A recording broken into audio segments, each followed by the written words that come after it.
Hello friends, हम सीख रहे हैं द वेस्टलैंड। और फ्रेंड्स, इसके 4 सेक्शन हम कंप्लीट कर चुके हैं, हिंदी एक्सप्लेन कर चुके हैं। और आज इसका जो लास्ट सेक्शन है, लास्ट पार्ट है, व्हाट द थंडर सेड, इसको हम एक्सप्लेन करेंगे। तो फ्रेंड्स, आज के लेक्चर में हम पूरी हिंदी एक्सप्लेन करेंगे। और लेक्चर बड़ा इम्पॉर्टेंट होने वाला है, साथ साथ इंटरेस्टिंग होने वाला है। चलिए लेट्स स्टार्ट। देखिए, पहले थोड़ा बैकग्राउंड की बात बता दें। ये जो टाइटल है, what the thunder said, thunder कहते हैं फ्रेंड्स जो बादलों की गड़गड़ाहट होती है उसको। तो इस टाइटल की बात करें तो एक उपनिषद है, बृहदारण्यक उपनिषद। स्पेलिंग देख लें, BRIHADARANYAK,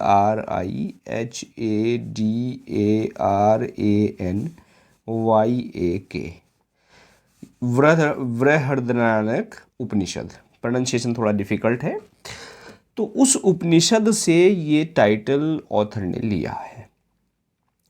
और इस पूरे जो सेक्शन को, व्हाट द थंडर सेड को, ऑथर ने 4 सीन में बांटा है। 4 सीन हमें इस पूरे सेक्शन में दिखाई देंगे। और वो 4 सीन क्या है? सबसे पहले तो यहाँ एक जीसस का जो क्रूसिफिकेशन है, किस तरह उन पर ट्रायल चलाया गया, क्या प्रतिक्रिया हुई जब उनको क्रूसीफाई किया गया, उस सीन की यहाँ ऑथर बात करते हैं। इसके बाद उनके जो 2 शिष्य हैं, उनकी एक जीसस के 2 शिष्य हैं, उनकी एक जर्नी की यहाँ ऑथर बात करते हैं एक सीन में। और इसके बाद नेक्स्ट सीन में, थर्ड सीन में, वो दिखाते हैं यूरोप का डिस्ट्रक्शन, विनाश। और लास्ट सीन में वो बात करते हैं साल्वेशन की। Clear friends? तो इस तरह 4 सीन इस सेक्शन में हमें देखने को मिलेंगे। चलिए अब इसको एक्सप्लेन कर लेते हैं। देखिए, यहाँ ये जो टाइरेसिस है, वो नदी के तट पर धीरे धीरे चल रहा है और स्वयं से कुछ कह रहा है। क्या कह रहा है? देखिए कि after the torch light red on sweaty faces, after the frosty silence in the gardens, after the agony in stony places, the shouting and the crying, prison and palace and reverberation. Actual में क्या है? देखिए, एक रात जो मसाले हाथ में लिए हुए कुछ जो यहूदी हैं, वो रोमन सैनिकों को उन्होंने लिया और उस बाग में पहुंचे जहां ईसा मसीह अपने शिष्यों के साथ रहते थे। और उन्होंने बगीचे में, बाग में रहने वाले सभी जो चिंतित चेहरे हैं, क्लियर, अगोनी कहते हैं चिंता, चिंतित चेहरे जो थे, उनको अपनी मशालों के लाल प्रकाश से, जो मशालें उनके हाथ में थी, उनके जो टॉर्च लाइट की यहाँ बात कर रहे हैं ऑथर, टॉर्च लाइट क्या है, यहाँ मशाल के लिए यूज़ हो रहा है, कि जो उनकी मशालें थी, जो लाल प्रकाश में उन्होंने ईसा मसीह को पहचानने के लिए मशालें जो एक एक करके ले रखी थी। तो जो यहूदी थे, यहूदियों ने ईसा मसीह को पहचान के रोमन सैनिकों को बतला दिया कि भाई ये यहूदी है, ये जो है जीसस है। तो रोमन सैनिक जीसस को गिरफ्तार कर लेते हैं। उन्होंने गिरफ्तार कर लिया। और गिरफ्तार करने के बाद जब वे सैनिक उन्हें गिरफ्तार करके जेल में ले गए, तो बाग में रहने वाले उनके शिष्यों पर ऐसा लगा कि जैसे पाले से मारे गए व्यक्ति की जो निस्तब्धता है वो छा गई, और प्रकृति ने उस बाग को बिल्कुल फ्रस्टी कर दिया, पाले से उन्होंने पाट दिया। क्लियर? देखिए, समझते हैं इसको दोबारा, कि जो टॉर्च लाइट है रेड ऑन स्वीटी फेसेस, जो बिल्कुल स्वीट से भरे हुए थे, यानी बिल्कुल पसीने से तर थे, पसीने से चेहरे जो तर थे, उन पर लाल रंग की जो मशाल है, मशालों की रोशनी पड़ रही थी। और जो after the first silence in the garden, clear, जब ईसा मसीह को ले जाया जाता है तो जो उनका गार्डन था वो क्या हो गया फ्रेंड्स? फ्रस्टी हो गया, बिल्कुल बाग ठंडा हो गया, बेजान हो गया। After the agony in stony places, और उन स्टोनी प्लेसेस पर क्या हो गई? अगोनी हो गई, चिंता हो गई, निस्तब्धता छा गई। और इसमें क्या हुआ? जब ले गए, लेने के बाद ईसा मसीह ने जेल में बड़े बड़े कष्ट झेले थे। रोमन गवर्नर ने ईसा को निर्दोष मानकर छोड़ने ही वाला था, रोमन गवर्नर, लेकिन यहूदियों ने बड़े जोर जोर से नारे लगाए और उस गवर्नर ने ईसा मसीह को सूली पे चढ़ाने का आदेश दे दिया। तो उससे क्या हुआ? जो शिष्य थे, शिष्यों का रोना पीटना शुरू हो गया। Clear friends? तो ये कुछ सीन यहाँ ऑथर ने क्रिएट करने की कोशिश की है। The shouting and crying. क्या, किसकी शाउटिंग और क्राइंग? ईसा मसीह के शिष्यों की, कि जो शिष्य थे उन्होंने रोना पीटना शुरू कर दिया। और उनके रोने से, जो शोकपूर्ण रोने से, जेल की दीवारें और गवर्नर के महल की जो शांति थी, प्रिजन एंड पैलेस एंड रिवर्बेशन। और जो वर्ड है फ्रेंड्स रिवर्बेशन, ये यूज़ होता है इको के लिए। रिवर्बेशन का मतलब होता है इको ऑफ थंडर। किसकी इको थी? थंडर की, गर्जना हुई। यानी जेल की दीवारों और गवर्नर के महल की जो शांति है उसको भी हिला के रख दिया। किसने हिला के रख दिया? शाउटिंग एंड क्राइंग, जो चिल्लाना था और रोना था उसने, ईसा मसीह के शिष्यों के रोने और चिल्लाने ने।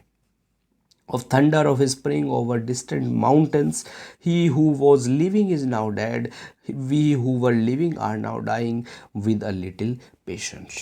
और देखिए आगे क्या कह रहे हैं कि जब ईसा मसीह को सूली पे चढ़ा दिया तो आकाश में एक भारी थंडर की साउंड हुई, एक कड़कड़ाने की आवाज़ हुई। और कहाँ तक हुई? जो डिस्टेंट माउंटेन की मीन्स उनको दूर के पर्वतों पर भी वो आवाज़ सुनाई दी। अर्थात इस बात का वो प्रतीक थी कि ईसा मसीह जो है वो पुनर्जीवित हो गए थे। क्लियर? लेकिन आज ईसाई लोग इन सब बातों को भूल गए हैं। ही who was living is now dead। वो कह रहे हैं कि जो ईसाई लोग हैं, जो क्रिश्चियन है, ही यहाँ यूज हुआ है जीसस के लिए, क्राइस्ट के लिए, कि जो क्राइस्ट हैं, जो जिंदा थे, वो अब मर गए हैं, यानी वो अब चले गए हैं। क्लियर? जो जिंदा थे अब वो मर गए हैं, और हम जो जिंदा हैं, we who were living are now dying, वो हम मर रहे हैं धीरे धीरे। हम विद ए लिटिल पेशेंस, हम धीरे धीरे मर रहे हैं। क्लियर? यानी ब्रिटेन के जो ईसाई थे, जो अतीत में ईसाई धर्म के प्रकाश में आध्यात्मिक रूप से जिंदा थे, अब वे आस्थावान ईसाइयों के रूप में मर रहे हैं और भौतिकवादियों के रूप में वो जी रहे हैं। और उनमें जो धार्मिक आस्था की अगर बात करें तो धार्मिक आस्था उनमें अब नहीं है, अब वो मर रहे हैं। Clear friends? चलिए आगे बढ़ जाते हैं। स्टेंजा क्लियर हुआ होगा I hope. Here is no water but only rock, rock and no water and the sandy road. अब एक इस जीसस के क्रूसिफिकेशन के बाद एक यहाँ दूसरा सीन वो क्रिएट करते हैं कि here is no water but only rock. यहाँ कोई पानी नहीं है, केवल क्या है? चट्टाने हैं। यानी ये जो वेस्टलैंड है, बंजर देश है, यहाँ के लोगों के हृदय को यहाँ ऑथर क्या कह रहे हैं? सूखी झील वो कह रहे हैं। टाइरेसिस कह रहे हैं उनको सूखी झील। और टाइरेसिस उनको सूखी झील कहते हुए कहते हैं कि जो हृदय रूपी झील है उसमें जो ईसाई रूपी जो प्रेम है, ईश्वर रूपी जो प्रेम है, वो अब यहाँ नहीं है। यानी प्रेम का जो जल है वो इस झील में नहीं है। देखिए यहाँ दिखाई तो दे रहा है, ऑथर यूज़ कर रहे हैं वाटर को और रॉक को और एक लेक को, लेकिन एक्चुअल में क्या है? ये सब सिंबॉलिक है। यानी जो हृदय रूपी झील है उसमें अब सूखे कंकड़ ही पड़े हुए हैं, सैंडी रोड, केवल कंकड़ है, कोई पानी यहाँ पर नहीं है, केवल रॉक ही रॉक है, केवल चट्टाने ही चट्टाने हैं। The road winding above among the mountains, which are mountains of rock without water. If there were water, we should stop and drink. Among us, the rock, one cannot stop or think. Sweet is dry, feet are in the sand. और कह रहे हैं कि जो बंजर देश है, बंजर देश के लोगों की मस्तिष्क रूपी जो भूमि है उसमें केवल अब पहाड़ ही पहाड़ हैं। और मानव आत्मा की प्यास बुझाने के लिए यहाँ कोई भी जलाशय, कोई भी नदी यहाँ नहीं है। और यहाँ क्या है? जो सड़क है वो केवल भौतिकवाद की सड़क है और उस पर क्या है? बिल्कुल सैंड है। क्लियर? सैंडी रोड, बिल्कुल सैंड ही सैंड है, शुष्क रेतीली एक सड़क है। कैसी सड़क है? भौतिकवाद की सड़क है। Clear friends? और यह सिद्धांतों के पर्वतों में तुड़ती मुड़ती हुई दिखाई देती है और ऐसा लगता है कि ये जो पर्वत है आत्मा के विकास के लिए चट्टाने मात्र हैं और इनमें आध्यात्मिकता का कोई जल नहीं है जो आत्मा की प्यास बुझा सके। और आगे कहते हैं कि यहाँ ईसाई धर्म का अगर प्रेम होता, मानव बंधुत्व और ईश्वर प्रेम रूपी जल होता, तो यहाँ हम रुक के कुछ जल पीते। अर्थात जो भौतिकवादिता के चट्टानों में आत्मा न रुक सकती है और ना ही कुछ चिंतन कर सकती है, जो भौतिकवाद है उसमें नहीं होता। तो the road winding among the mountains, सड़क जाती है पहाड़ों पे जाती है, जो माउंटेन है रोक है, विदाउट वाटर, कोई पानी नहीं दिख रहा है। इफ़ देयर वर वाटर, पानी होता तो हम रुकते और पीते। Amongst the rock one can not stop और थिंक, और जबकि ये जो चट्टानें हैं इसमें कोई नहीं रुक सकता है। चट्टानों के बीच में कोई कैसे रुक सकता है, ना ही कोई कुछ सोच सकता है। Think, sweat is dry, sweat जो पसीना है वो सूख गया है। And feet are in the sand, और जो पैर हैं वो भी रेत में हो गए हैं। क्लियर? चलिए फ्रेंड्स आगे बढ़ते हैं। If there were only water amongst the rock, dead mountain mouth of curious teeth that cannot spit. Here one can neither stand nor lie or sit. There is not even silence in the mountains, but a dry sterile thunder without rain. अब देखिए क्या कहते हैं, कहने का मतलब क्या है ऑथर का। वो कह रहे हैं कि यहाँ टायरसिस के माध्यम से कह दिया कि हमारे जो पैर हैं वो रेत में धंसे हुए हैं, यानी स्त्री और पुरुष इसी सड़क पर चल रहे हैं। कैसी सड़क है फ्रेंड्स? भौतिकवाद की सड़क है। और इसके बाद टायरसिस ईश्वर से कामना कर रहे हैं। क्या कामना कर रहे हैं? If there were only water amongst the rock, कि अगर यहाँ काश इस रॉक पर, इस बंजर जो देश है यहाँ पर्वतों के मध्य, थोड़ा सा भी ईश्वर रूपी प्रेम रूपी जल अगर होता तो क्या करते? तो हम रुकते। और कहते आगे, dead mountain mouth of carious teeth that can not spit. लेकिन यहाँ तो जो ये पर्वत है ये भी कैसा है? ये भी डेड है। और बिल्कुल उसी तरह है, कैसा? जैसे कैरियस टीथ, जैसे कि पायरिया लगे हुए सड़े हुए दांत होते हैं, दैट कैन नॉट स्पिट, जो नहीं थूक सकते, जिनसे थूका भी नहीं जा सकता। Clear? Here one can neither stand nor lie or nor sit, कि यहाँ तो कोई भी आराम किसी को नहीं मिल सकता। इस भौतिकवादी दुनिया में आदमी ना तो आराम कर सकता है, ना तो खड़ा हो सकता है, ना लेट सकता है, और ना ही बैठ सकता है। यानी यहाँ केवल कर्मशील जीवन का सिद्धांत लागू है। इस भौतिकवादी दुनिया में आदमी को विश्राम और आराम जैसी कोई चीज़ नहीं मिलती है। Clear friends? There is not even silence in the mountains, और इवन यहाँ जो पर्वत है, पर्वतों में भी कोई साइलेंस नहीं है, कोई शांति नहीं है। But dry स्ट्राइल thunder without rain, केवल स्ट्राइल थंडर, केवल एक बंजर थंडर, बादलों की गड़गड़ाहट है, फलविहीन गरजने वाले बादलों से ये ढका हुआ है। यानी हमारा जो मानसिक आकाश है वो भय और चिंता के शुष्क और जो फलविहीन स्ट्राइल जो बादल हैं उनसे ढका हुआ है। और ये बादल कैसे हैं फ्रेंड्स? ये पूर्णतः काल्पनिक भय और चिंता के बादल हैं, जिनमें यथार्थ की वर्षा का कोई जल नहीं है। क्लियर?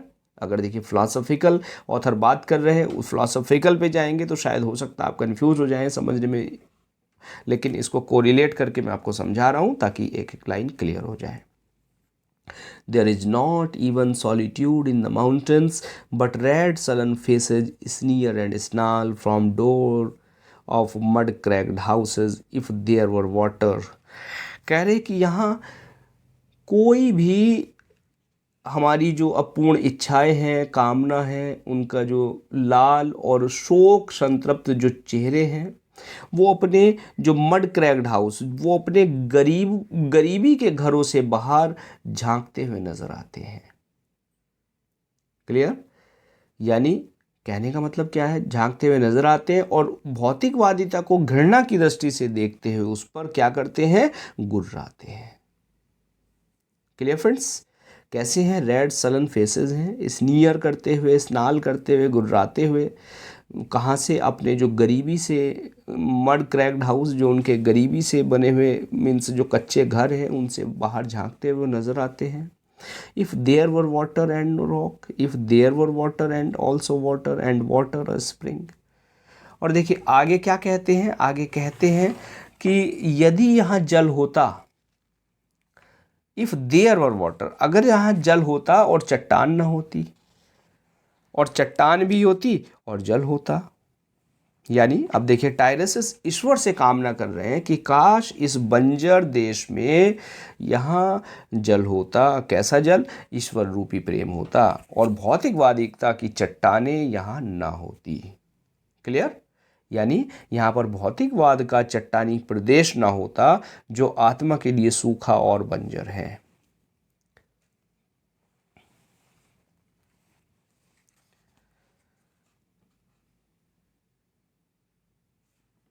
देखिए आगे क्या कहते हैं, and water a spring a pool among the rock, if there were the sound of water only, not the cicada and dry grass singing, but sound of water over a rock. Clear? कि यदि जल होता चट्टान न होती, चट्टान भी होती जल भी होता, और जल के साथ में एक स्प्रिंग यानी एक सोता स्रोत जल का, और चट्टानों के बीच एक कुंड होता, अ पूल अमंग द रॉक, यानी चट्टानों के बीच एक पूल होता, एक तालाब होता। If there were the sound of water only, और यदि केवल जल का ही शब्द होता, कि यदि केवल जल की ही आवाज होती, तो जो सिकाडा है, सिकाडा एक जो कॉकरोच होता है, कॉकरोच की जैसा कीट होता है फ्रेंड्स, सिकाडा की एक आवाज होती, और ड्राई ग्रास सिंगिंग, और सूखी जो ग्रास है उसकी आवाज़ होती, but sound of water over rock, लेकिन चट्टान के ऊपर बहता हुआ जो पानी है उसकी आवाज़ होती। Where the hermit thrush sings in the pine trees, जहाँ जो हर्मिट बर्ड है वो पाइन ट्रीज में गीत गाती है। क्लियर? यानी जहाँ चीड़ के पेड़ में जो हर्मिट पक्षी है वो गीत गाते हैं, और क्या गीत गाते हैं? Drip drop drop, drip drop drop drop drop, but there is no water. Clear? ये गाते हैं लेकिन फिर भी कोई पानी नहीं है, यानी सब कुछ क्या है? सूखा ही सूखा है।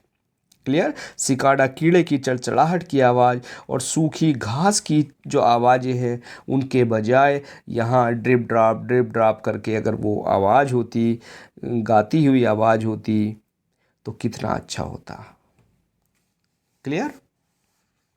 लेकिन यहाँ कुछ नहीं है, कोई पानी नहीं है, कोई ईश्वर रूपी प्रेम नहीं है। बिल्कुल हर जगह क्या है? ये केवल और केवल वेस्टलैंड है, केवल और केवल एक बंजर भूमि है। अब आगे देखिए, ये जो एक दूसरा रेफरेंस शुरू करते हैं author, who is the third who walks always beside you.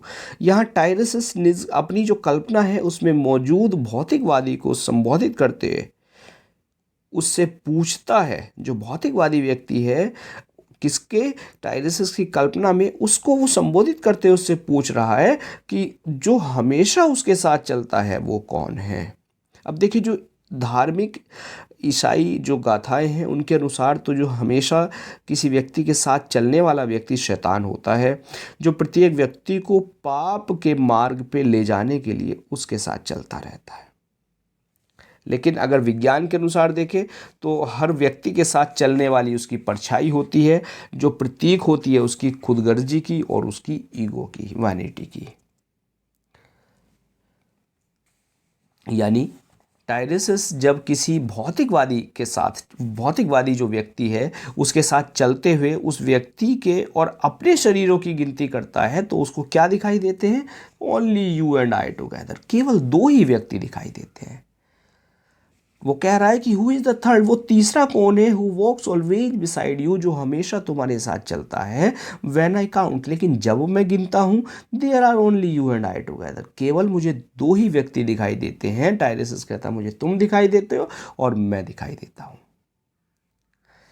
But when I look ahead up the white road there is always another one walking beside you. लेकिन जब मैं सफ़ेद वाइट रोड की तरफ आगे देखता हूँ तो मुझे क्या दिखाई देता? वाइट रोड क्या है? चंद्रमा के प्रकाश से प्रकाशित सफ़ेद सड़क पर जब मैं चलता हूँ तो मुझे एक परछाई के बराबर में एक दूसरी परछाई भी नज़र आती है। वन वॉकिंग बिसाइड यू, तुम्हारे बराबर में चलती हुई नज़र आती है। Gliding wrapped in a brown mantle hooded, but I do not know whether a man और a woman, but who is that on the other side of you. और कैसी परछाई नज़र आती है? कभी कभी ग्लाइडिंग रैप्ड यानी ढकी हुई इन ए ब्राउन मेंटल, एक ब्राउन लबादे में, ब्राउन कपड़े के लबादे में, एक ब्राउन गाउन में ढकी हुई नज़र आती है।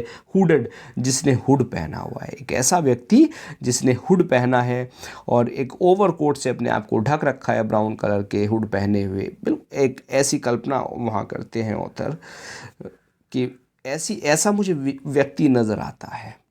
यानी एक परछाई मटमैले लबादे में लिपटी हुई नज़र आती है और उसका जो सिर और गर्दन है वो एक हुड में, हुडेड है वो। और कह रहे हैं कि आई डो नॉट नो, मुझे नहीं पता, मैं नहीं कह सकता कि ये व्यक्ति पुरुष है कि नारी है, लेकिन ये है कौन? But who is that on the other side of you, लेकिन ये है कौन तुम्हारे बराबर में?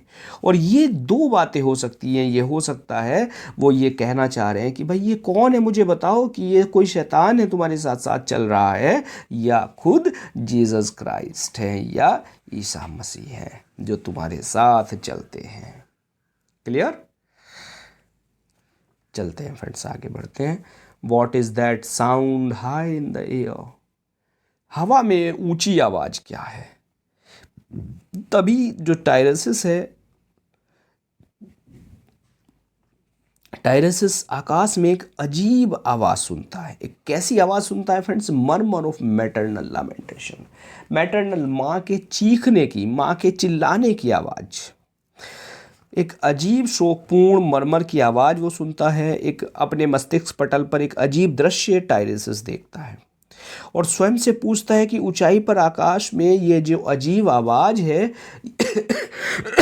Just a minute friends, sorry, what is that sound, कि यह कौन सी आवाज़ है हाई इन द एयर, जो हवा में ऊंचाई तक महसूस हो रही है, हवा में ऊंचाई तक मुझे दिखाई दे रही है, सुनाई पड़ रही है। यह आवाज़ क्या है? यह किसी माता का जो रुदन हो सकती है। ऐसा लग रहा है कि जैसे कोई माँ मर कर रही है, माँ रो रही हो, माँ की चीख ही हो सकती है। Who are those hooded hordes swarming over endless plains stumbling in cracked earth ringed by the flat horizon only. और फिर उस दृश्य के संबंध में वो स्वयं से पूछ रहा है कि सिर और गला ढकने वाले जो हुड हैं, उनसे ढके हुए सिरों वाले ये लोग कौन हैं, जो स्वाम हो रहे हैं, जो भीड़ बनाकर आपस में सट कर जो क्षितिज है, क्षितिज को घेरे हुए अनंत मैदानों में झुंड का झुंड बनाए हुए आगे बढ़ रहे हैं। और उनमें से अनेक तो क्या कर रहे हैं, जो क्रैक्ड अर्थ है, जो फटी हुई धरती है, उसमें स्टम्बल कर रहे हैं। यानी उसमें धरती में जो दरारें बन रही है उसमें ठोकर खाकर वो गिर रहे हैं। Clear friends? कहाँ? फ्लैट हॉरिजन पर। बात समझ में आई? यानी वो कह रहे हैं, टायरसिस स्वयं से पूछते हैं कि हवा में जो ऊंची आवाज़ है वो क्या है, माँ की चीख है क्या वो? और वे धूर्त व्यक्ति कौन है जो जनसमूह को अंतहीन मैदानों पर लेकर जा रहे हैं और अंतहीन क्षितिज से गिरे हुए टूटी जमीन पर ठोकर खाकर गिर रहे हैं? What is the city over the mountains, और उन माउंटेन्स के तरफ, उन पहाड़ों के दूसरी तरफ कौन सा शहर है? मुझे बताओ, मैं जानना चाहता हूँ कौन सा शहर है। Cracks and reforms and burst in the violet air, violet air evening night में क्या? Cracks and reforms, cracks, reforms और बस्ट कैसी इवनिंग लाइट में मुझे दिखाई देते हैं। Clear? Falling towers, Jerusalem, Athens, Alexandria, Vienna, London, unreal. और कैसे दिखाई देते हैं? अब मुझे दिखाई दे रहे हैं कि फॉलिंग टावर्स मुझे दिखाई दे रहे हैं। ऐसा लग रहा है कि जो जेरूसलम, एथेंस, अलेक्जेंड्रिया, वियना, ये सभी टावर्स हैं और कैसे हैं, असत्य हैं, ये मुझे गिरते हुए दिखाई दे रहे हैं और क्रैक्स, दरारें मुझे दिखाई दे रही हैं, रिफॉर्म्स, उनमें कुछ सुधार दिखाई दे रहे हैं और बस्ट और विस्फोट जो है वो मुझे सुनाई पड़ रहे हैं। क्लियर? यानी इस सब के बाद जो भीड़ देखी, झुंड देखे, वो आगे जा रहे थे, फिर एक दृश्य दिखाई देता है और उसमें क्या दिखाई देता है? क्रैक्स, दरारें दिखती है। Clear friends? और वो जो कड़ाके की आवाज़ होती है और जो एक नगर है जो पहाड़ियों पर स्थित है वो फट जाता है और फट जाता है। और वहाँ ये कैसा नगर है? ये देखिए, काल्पनिक लंदन हो सकता है, वियना हो सकता है, अलेक्जेंड्रिया है, अनरियल सिटी हो सकता है।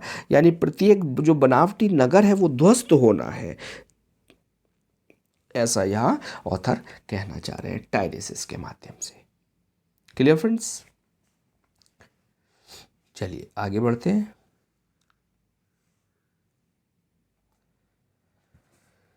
A woman drew her long black hair out tight and fiddled whisper music on those strings and beds. अब देखिए इस सीन में ऑथर क्या देखते हैं, क्या कल्पना कर रहे हैं। इस दृश्य में जो टाइरेसिस को अब एक लंबे बालों वाली एक महिला है वो दिखाई दे रही है। उस महिला की वो कल्पना करते हैं टाइरेसिस। एक woman drew her long black hair out tight and fiddled whisper music on those strings. और जो महिला दिखती है वो ऐसी लगती है फ्रेंड्स जैसे पागल हो कोई। और बाएं हाथ से उसने अपने जो बाल तान कर अपनी जो दाहिनी भुजा ऐसे आगे पीछे घुमाई। ऐसा लगा कि मानो वो बाल ना होकर किसी सारंगी के फिडल के वो तार हो और उसकी जो आर्म है, भुजा है, वो सारंगी पर जो बजाने वाली एक छड़ी होती है वो हो। और इस तरह से एक म्यूज़िक जो है वो विस्पर म्यूज़िक, कैसा म्यूज़िक है? विस्पर, यानी एक सरसराहट वाला संगीत जो है वो उत्पन्न करती है। क्लियर? यानी एक महिला ने अपने लंबे जो काले बाल हैं उनको कस के खींचा और उन पर एक अशुभ संगीत जो है वो बजाया, एक फिडल, एक विस्पर म्यूज़िक फिडल पर वो बजाया। And bats with baby faces in the violet light. और वायलेट लाइट में शाम के समय जो बैट यानी चमगादड़ थी और विद बेबी फेसेस, जिनके जो चेहरे हैं वो कैसे थे? बच्चों के जैसे थे। वो क्या करते हैं?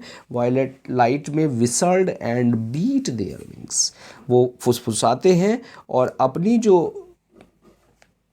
विंग्स हैं, पंख हैं, उनको वो फड़फड़ाते हैं। यानी शाम के समय नीला बैंगनी जो प्रकाश है उसमें कुछ क्षण के लिए जो चमगादड़ हैं वो सीटी बजाते हुए नजर आते हैं और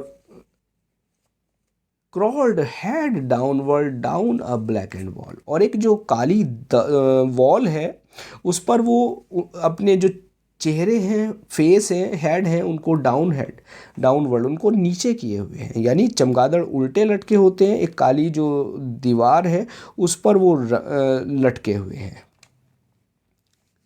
and upside down in the air were towers. और वो कैसे हैं? अपसाइड डाउन है और वो उस टावर पर, उस दीवार पर क्या है?